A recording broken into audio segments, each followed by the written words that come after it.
همونطور که اطلاع دارین یک شبهه تقریبا شاید 2-3 سالی مطرح شده و مبتنی هستش بر روایت هایی که در کتاب های اسلامی اومده. مطلب اینه که آیا زمانی که پیامبر اکرم صلوات الله علیه با جناب عایشه ازدواج کردن سن عایشه در چه حدی بوده؟ گویا احادیث و اخباری باشه مبنی بر اینکه سن عایشه در این زمان در سن خردسالی بوده و این در دنیای فعلی مورد طعن و استهزا شده. من برای شروع میخوام از این سال آغاز کنم که آیا به صرف این که ما یه مطلبی رو در یک کتاب تاریخی ببینیم یا یک کتاب حدیثی ببینیم میتونیم اون رو مبنای اعتقادی و استناد خودمون قرار بدیم؟ با تشکر از آقای بهنژاد. در رابطه با این سوال که سن عایشه چه بوده، حالا در واقع سوال شما دو بخش داره. یکی این که آیا صرف یک حدیث میتونه منبع یک اندیشه اعتقادی باشه یا خیر، که قطعا جوابش منفیه. راجع به من بعد از این صحبت خواهم کرد. اما راجع به سن خود عایشه، همونطور که حضرت علی اشاره فرمودین، الان چند سالی است که در اینترنت یک قوقایی رو انداختن و بر این اساس که چرا پیامبر اسلام با دختر خانمی که سن چندانی نداشته، حالا گاهی میگن خردسال بوده، 10-12 سال بوده، حتی گاهی وقتا کمتر از این هم نقل کردن تو اینترنت، چرا پیامبر با چنین فردی ازدواج کرده؟ پاسخ این است که سن عایشه نه تنها بیشتر 10-12 ساله، بلکه بر اساس منابع قطعی که ما از تاریخ میتونیم به دست بیاریم، باید سن عایشه بین 18 سال، 19 سال، 20 سال، حتی به اعتقاد من شاید 21 یا بیشتر باید باشه.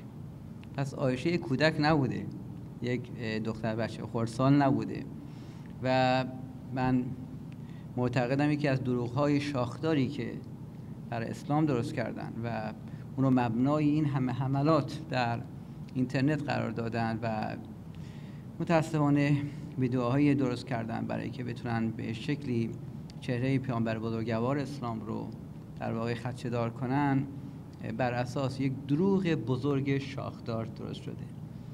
ببینید، من اگر بخوام فقط یه تحلیل مختصری جناب بهنژاد خدمت عرض کنم و خدمت حضار گرامی، ببینید عایشه رو طبق منابع مختلف تاریخی هنگامی که وارد خونه پیامبر اکرم صلوات الله و سلام علیه میشه ایشون حدوداً در سال اول یا دوم هجری بوده.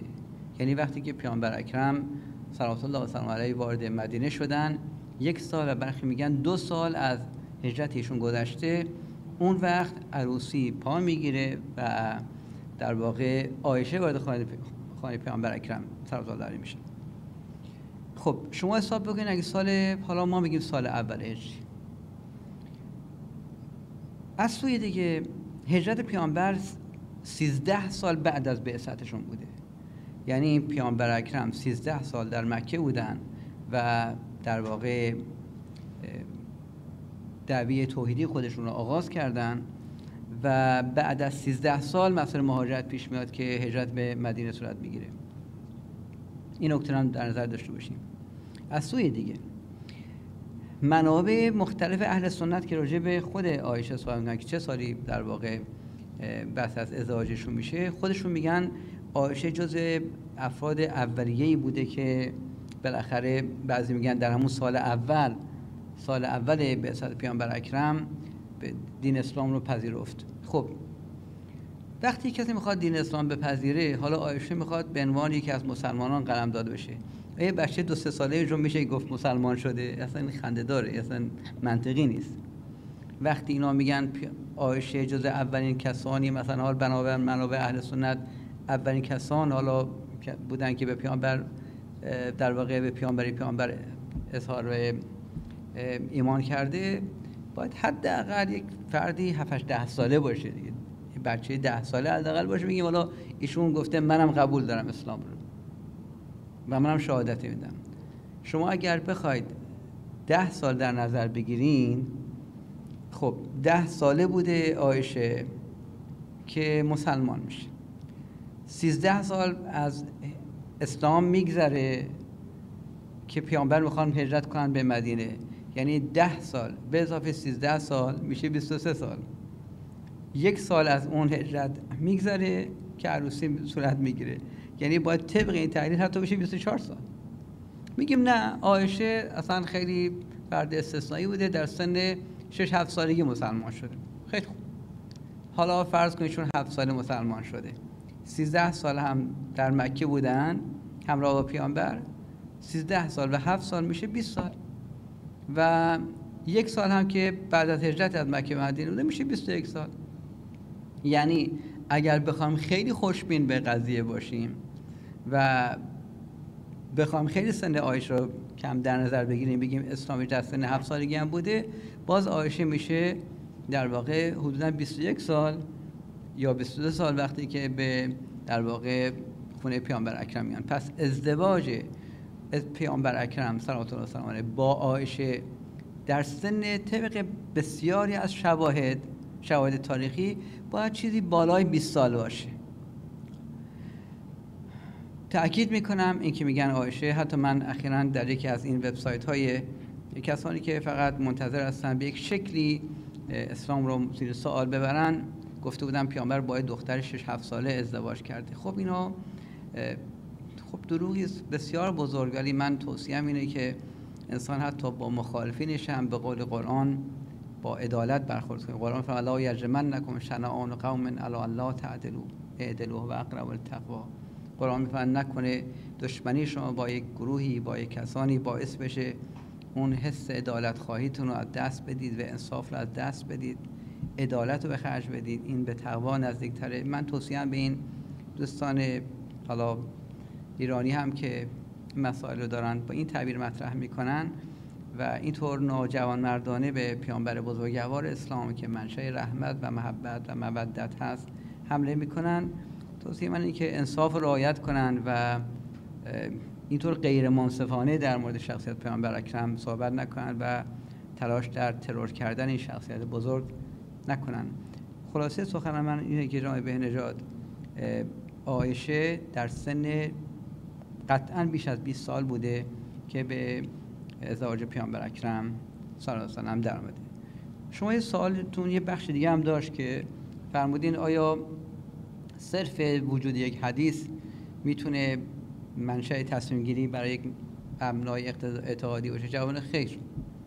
اصلا همیشه یه بحثی هست در علم الحدیث که در واقع حدیث شناسی میکنن که این حدیث چقدر اعتبار داره، کیام نقلش کردن، چند نفر نقلش کردن، چقدر اون راویانش قابل اعتماد بودن.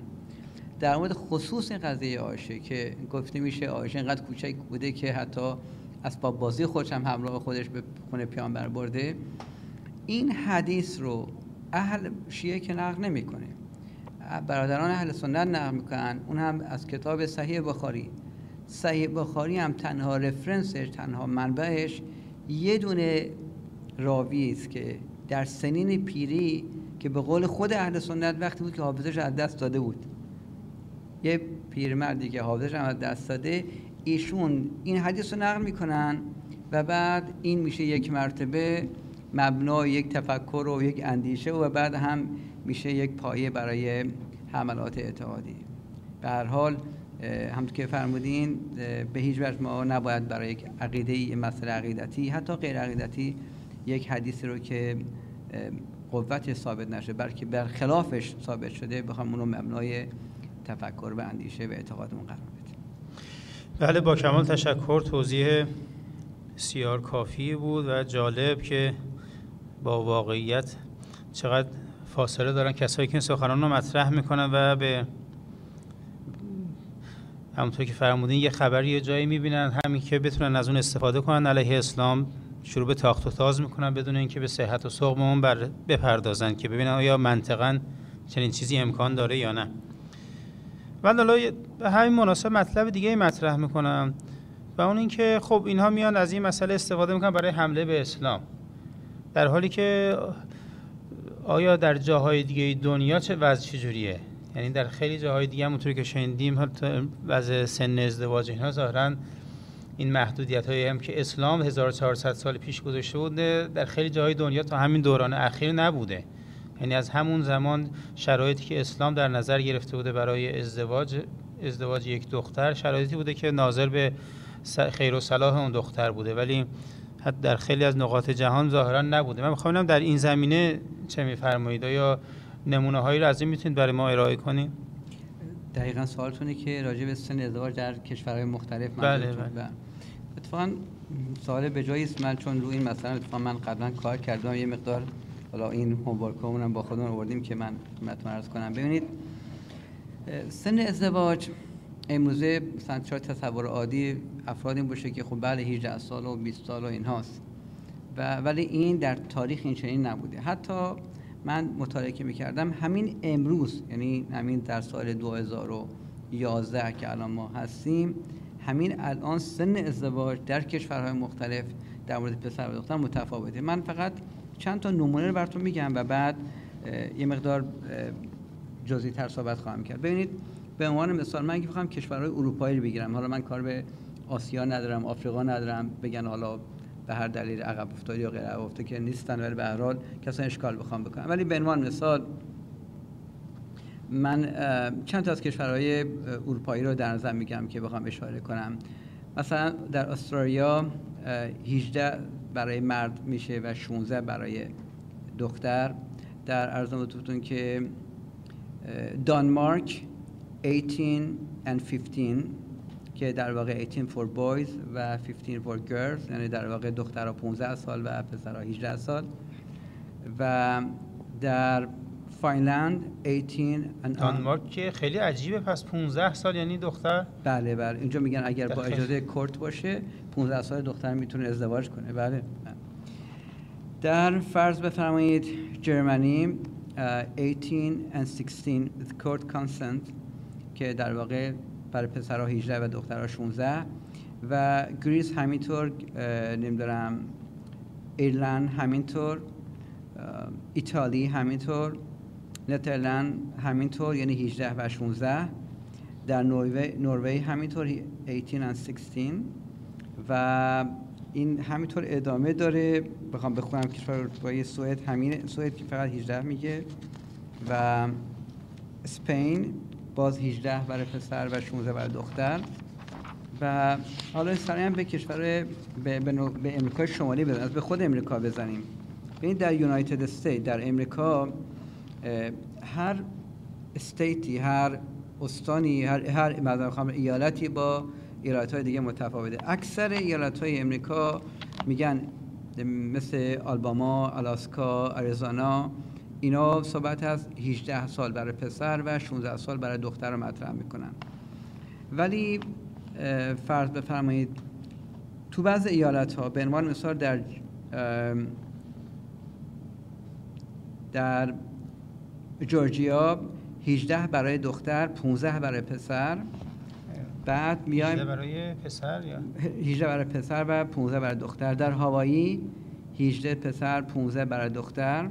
عرض حضرتون که بیایم در ماساچوست امریکا 18 for first marriage, 14 male and 12 female with parental and judicial consent.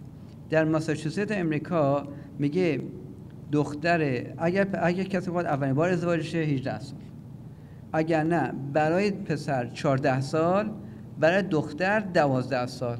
یعنی الان در سال 2011 در ماساچوست امریکا سن ازدواج مینیمم برای دختر 12 ساله.